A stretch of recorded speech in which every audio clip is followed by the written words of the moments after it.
नमस्कार, मैं हूं ज्योति प्रकाश रंगा और आप देखना शुरू कर चुके हैं मेरा YouTube चैनल ज्योति रंगा लाइव।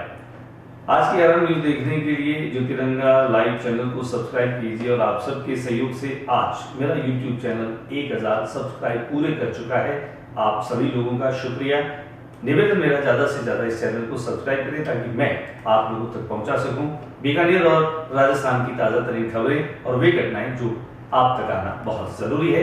तो आइए डाल लेते हैं नजर आज दिन भर की खास खबरों पर एक नजर। संभागीय आयुक्त ने चोपड़ा कटला स्थित विभिन्न कार्यालयों का किया अचानक से निरीक्षण, जानी हाजिरी की स्थिति, साफ सफाई की प्रभावी व्यवस्था रखने के लिए निर्देश।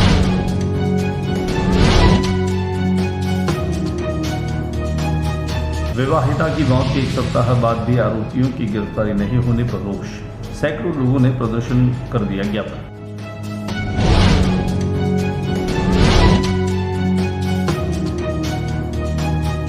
महाराजा गंगा सिंह यूनिवर्सिटी में हुई विद्यार्थियों की अंगदान जागरूकता महारैली, समाज को अंगदान हेतु प्रेरित करने की विद्यार्थियों ने ली शपथ।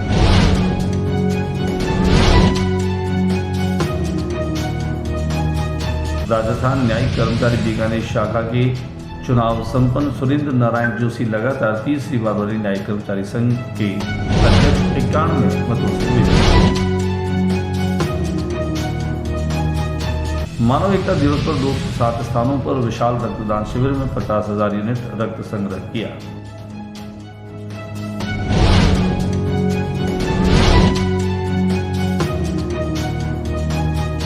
सेंट्रल कारागार बीचवाल में सुरक्षा में एक बार फिर खामी आई सामने, कारागार में बंद कैदी से मोबाइल मिला।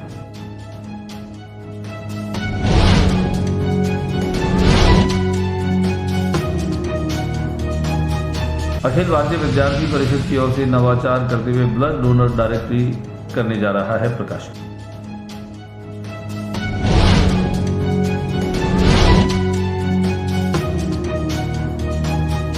ममता हुई शर्मसार, एक दिन के बच्चे को कट्टे में बंद कर फेंका सड़क किनारे, पुलिस ने दिखाई तत्परता, पहुंचाया अस्पताल।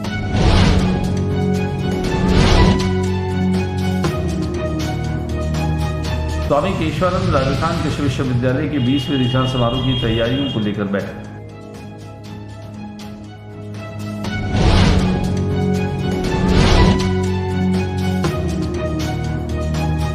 बीके स्कूल स्थित हनुमान जन्मोत्सव के अवसर पर हुई महाआरती और काटा केक।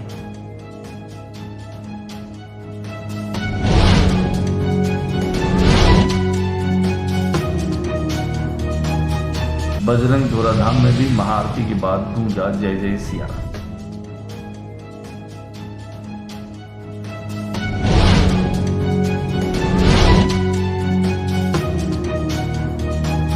और अब खबरें विस्तार से। संभागीय आयुक्त वंदना सिंघवी ने आज चोपड़ा कटरा स्थित अनेक सरकारी कार्यालयों का निरीक्षण किया। निरीक्षण करने के साथ ही उन्होंने वहां पर स्टाफ की हाजिरी भी चेक। इसके अलावा उन्होंने कार्यालय में साफ सफाई की व्यवस्था को लेकर के थोड़ी नाराजगी भी जाहिर की।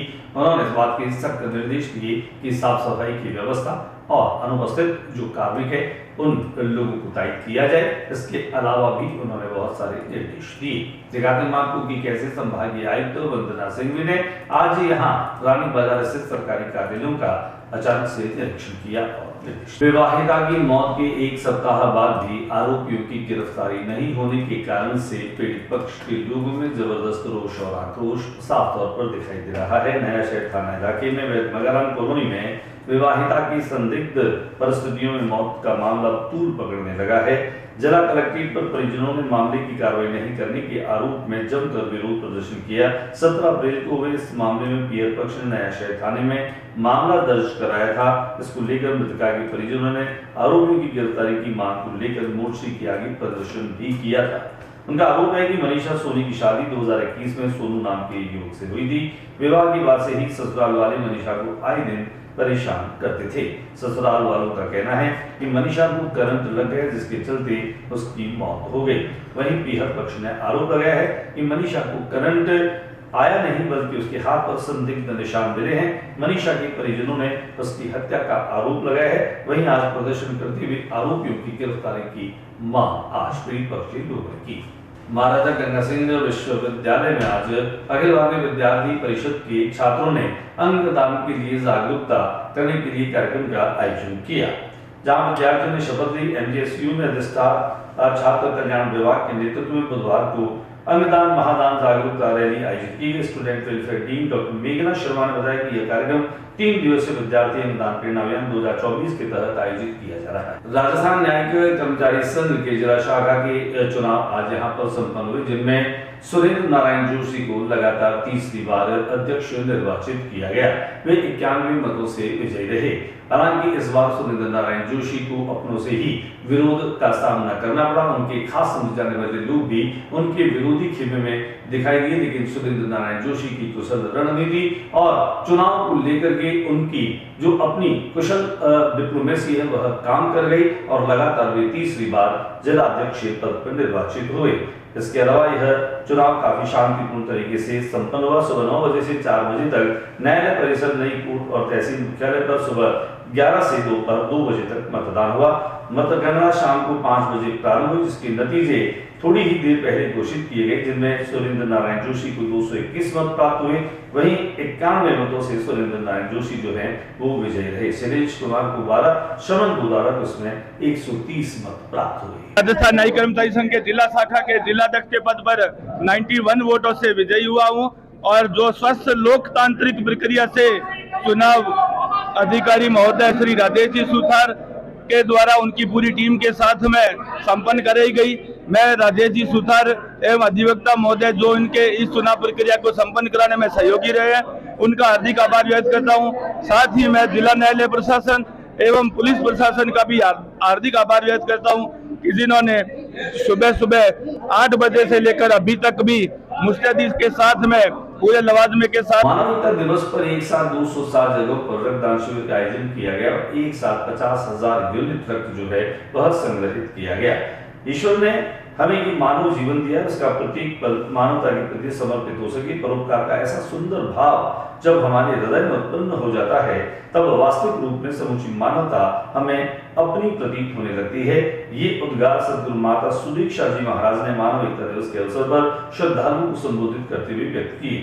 मानव एकता दिवस का पावन अवसर बाबा गुरुवचन सिंह की मानवता के लिए की गई उनकी सेवाओं को समर्पित है, जिसमें निरंकारी जगत का प्रत्येक भक्त प्रेरणा लेकर अपने जीवन का कल्याण कर रहा है। संत निरंकारी मिशन की सामाजिक शाखा संत निरंकारी चैरिटेबल फाउंडेशन के द्वारा पूरे भारतवर्ष में 207 जगहों पर रक्तदान शिविर आयोजित की गई, जिनमें बड़ी संख्या में लोगों ने स्वेच्छा से रक्तदान किया। यह भी एक तरह का रिकॉर्ड बना।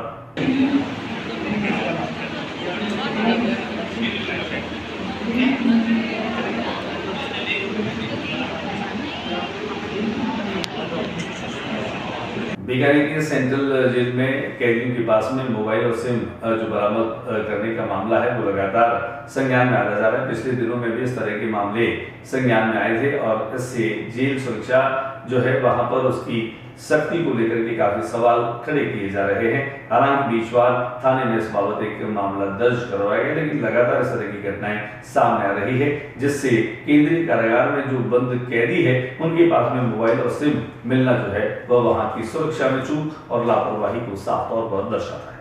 अखिल भारतीय विद्यार्थी परिषद एक नवाचार करने जा रहा है और इस नवाचार के तहत वे ब्लड डोनर डायरेक्टरी प्रकाशित करने जा रहे हैं। धनेन्द्र महादेव ऑडिटोरियम में प्रेस वार्ता को जानकारी देते हुए अखिल भारतीय विद्यार्थी परिषद के संयोजक राघव संतोष सदोलिया ने ये जानकारी दी। उन्होंने कहा स्टूडेंट फॉर सेवा गतिविधि के कार्यकर्ता ब्लड डोनर डायरेक्टरी तैयार करेंगे। उन्होंने ये भी बताया कि बीकानेर महानगर कार्यकारिणी के द्वारा समाज में कहीं न कहीं रक्त की कमी रहने के विषय को ध्यान में रखते हुए महानगर स्टूडेंट फॉर सेवा गतिविधि के दौरान ब्लड डोनर डायरेक्टरी तैयार का अभियान चलाया जाएगा।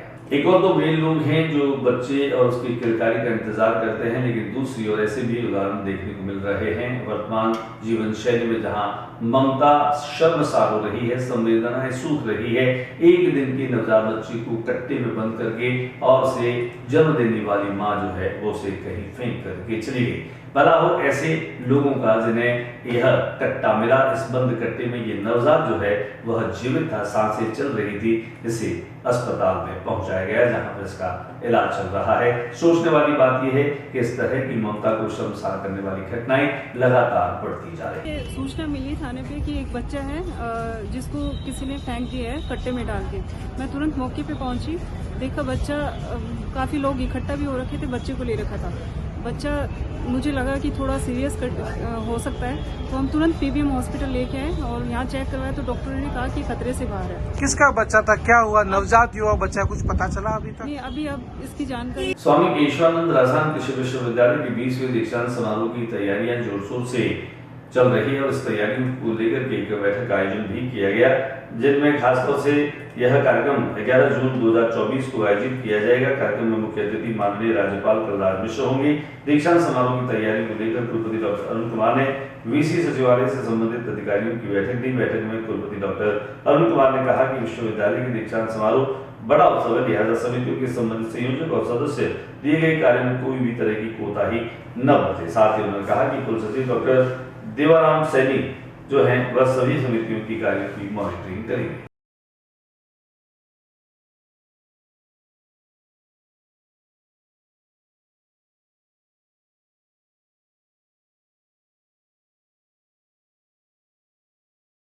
चैत्र महीने के शुक्ल पक्ष की पूर्णिमा तिथि को भगवान हनुमान जी का जन्म माना जाता है और इसलिए हनुमान जन्मोत्सव पूरे देश में हर्षोल्लास और धूमधाम से मनाया जाता है। बीकानेर में भी हनुमान जन्मोत्सव धूमधाम से मनाया गया। डीके स्कूल के पास में स्थित हनुमान मंदिर में खासतौर से उनके जन्म दिवस को लेकर के और केक काट करके आधुनिक तरीके से इस जन्मोत्सव को सेलिब्रेट किया गया। वहीं बजरंग धोरा धाम पर भी शानदार तरीके से भक्तों ने न केवल हनुमान जी के जयकारों के साथ में हनुमान जी की पूजा अर्चना की, बल्कि बड़ी तादाद में भक्तों ने भगवान हनुमान जी के दर्शन किए और बीकानेर में कमोबेश लगभग सभी हनुमान मंदिरों को विशेष रूप से सजाया गया। यहाँ पर कई जगह भजन संध्याओं के आयोजन किए गए तो कई जगहों पर उसे जो है खासतौर से सेलिब्रेशन के रूप में देखा गया। दिखाते हैं आपको बीकानेर के हनुमान मंदिरों के उद्देश्य जहाँ पर हनुमान जन्मोत्सव धूमधाम से मनाया गया। पंचामृत स्नान कराया गया मनसापुर हनुमान जी मंदिर बीके स्कूल के पास। पंचामृत स्नान कराया गया, फिर पोशाक कराई गई है बढ़िया और ठाकुर जी के हिसाब से, और 11 किलो का लड्डू चढ़ाया गया है और केक काटी गई है और विशेष पूजा अर्चना है और दिन भर सुंदरकांड चलेगा। महाआरती 12 बजे, सुंदरकांड है दिन भर, रात्रि का जागरण है। आज के बुलेटिन में बस इतना ही। अगले बुलेटिन में गतिविधियों के साथ फिर उपस्थित होंगे, लेकिन जाने से पहले एक बार फिर से मेरा निवेदन रहेगा कि हमारे इस न्यूज को देखने के लिए ज्योतिरंगा लाइव यूट्यूब चैनल को आप लगातार सब्सक्राइब करते रहें, अपनी प्रतिक्रियाएं देते रहें और 1000 सब्सक्राइब होने पर आप सभी को मैं अपनी तरफ से बहुत बहुत धन्यवाद देता हूं और आप इसी तरह से अपना प्यार, अपना स्नेह उस पर लुटाते रहें, इस पर देखते रहें आरएन न्यूज की तमाम खबरें। नमस्कार।